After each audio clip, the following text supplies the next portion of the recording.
Alright, today I want to take you through my Homelab setup and how it has evolved over the years. So I'll be sharing some old pictures that I found dated back to 2014, so you can see how things have changed. So not only have I moved to multiple places and then the location, the setup, but also the equipment has changed over the years. So whether you're into tech or just enjoy seeing Homelabs evolve, I hope you'll enjoy this trip down memory lane with me. So let's get started. I also want to say I want to give a shout out to The Art of Network Engineering. It's an awesome podcast, so you guys should definitely check them out. My very first Homelab machine was my very first custom PC that I built. This is the first PC I built by installing and by purchasing each individual component and putting it together. Prior to that, I used Dell PCs. I used Alienware PCs, but I've always wanted to build my own PC. So, this machine was my main machine for many years and has gone through multiple upgrades. I use this system for everything, for gaming, for Type 2 hypervisor, right, virtualization using VirtualBox or VMware Player. I eventually upgraded to VMware Workstation. Just experimented on it, and I've done multiple upgrades. And while it's no longer my daily driver, it still plays a role in my home lab. So, I started off, I remember getting an awesome deal from Micro Center when I lived in Northern Virginia. They were selling an ASRock Z97 Extreme 4 motherboard with an i7 4790K and a mid-tower for $250. So that was awesome.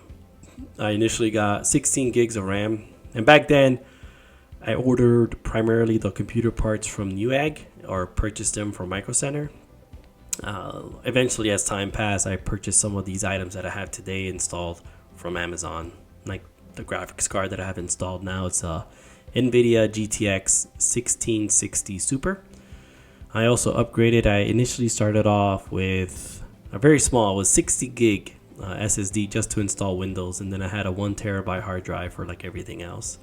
But currently I'm rocking two 512 gig SSDs. One has NixOS installed and the other has Endeavor or OS installed. And then I'll have a 4 terabyte hard drive just like for storage and stuff. So I love this PC and I'm going to keep using it till it dies. The next piece of equipment that's very useful in my setup is my Synology NAS 920 Plus, which I use for storage. I have 4 terabyte Seagate Ironwolf Pro hard drives. They have 5-year warranty, which is awesome because recently one of them died and they were within warranty because I bought it in 2021. And Seagate just sent me a replacement. All I had to do was pay for shipping, which is about $12. And I was up and running in no time because I run it in Synology Hybrid RAID or SHR. So I run in, I use it for backups, media, important files. I used to run a Plex server on it. I used to run Docker, many lightweight containers and services like Pi-hole. And so it's been rock solid, part of my setup.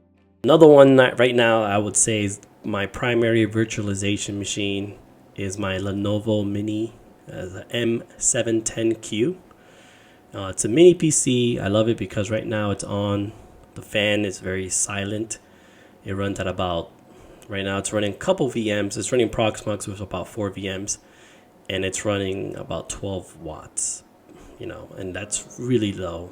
It comes with an i7, 64 gigs of RAM, and then I have a 1 terabyte M2 SSD and a 1 terabyte just regular 2.5 inch SSD. So it's been fantastic for virtual machines and containers. As for my firewall appliance, I use a Protecli Vault. Well, I used a Protecli Vault in the past. I still have it. It's a 4-port. It's a VP2410. It has 16 gigs of RAM, and I believe it has a 256 or 240 gig SSD. I used to run OpenSense on it. It was my primary gateway. I'm currently running a Google Nest Wi-Fi Pro mesh system with two, main hub and 2 satellites, just because of the square footage of the house. But I do plan on installing this in my home office and kind of putting it in front of my Synology NAS, my Proxmox servers to have a little bit more control. But the Wi-Fi mesh has just been phenomenal because the wife and kids don't have issues. It's just very easy and very seamless to be able to connect to the Wi-Fi and just go anywhere in the house, inside, outside, front yard, backyard, and just have internet. So I kind of just wanted simplicity, because in the past when I had a complicated setup, my wife couldn't troubleshoot. If I was away on business and the internet went down, it was a painful time to be able to help guide her through the steps over the phone. So I kind of wanted to go with a simple system that she can easily reboot and get it working. So a lightweight device that I purchased via Facebook Marketplace is a Raspberry Pi 4B. It has 8 gigs of RAM, and I put a 120 gig SD card. I initially got it to run Pi-hole. I thought, in order to run Pi-hole, I needed to have a Raspberry Pi. I didn't realize I can run it in a Docker container, virtualizing it. So, it's pretty cool. It's small, it's versatile. I don't use it as much. Kind of just experimenting here and there, but yeah. I recently picked up for penetration testing and ethical hacking, Lenovo X1 Carbon 7th gen.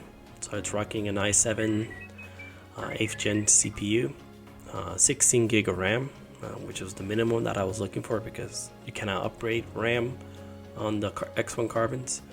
And it came with 256 gig SSD, but I plan on upgrading it for a 512. So I didn't realize how how much support Lenovo machines have for Linux. So it was a great find for me. I installed Arch, and I plan to show that process in another Facebook Marketplace find that I got was an Intel NUC. It's a NUC 11, so it has the Intel i7 11 series CPU in it.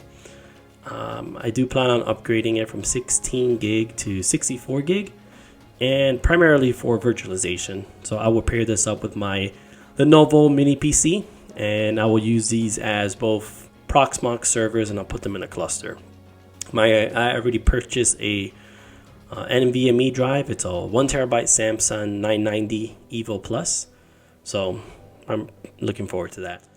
And lastly, as I iterated through many different setups throughout the years, acquiring some enterprise gear, because I really wanted to learn how to work with enterprise gear at the time. So I remember these purchases came from eBay. So I purchased Dell PowerEdge R720 XD, and then a Cisco UCS C220 M3.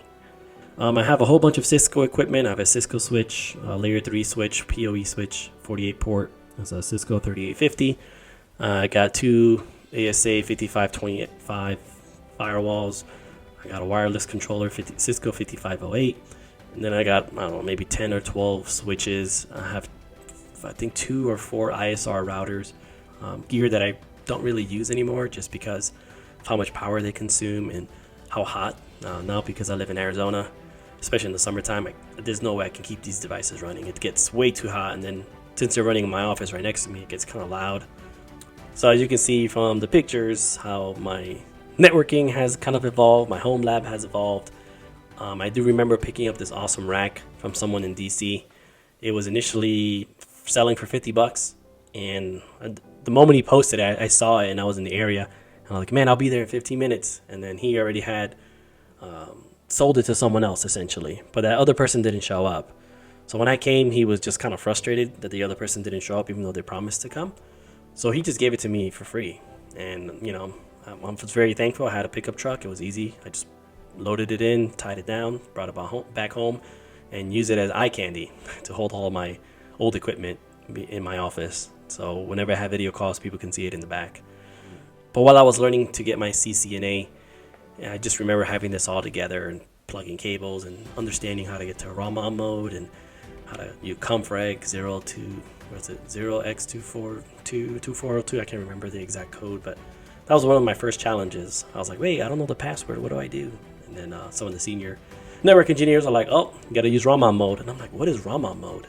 So I had to Google it, search a documentation, finally figured it out using PuTTY with console cable. I didn't know about that either. 9600, right? COM4. And then, the rest is history.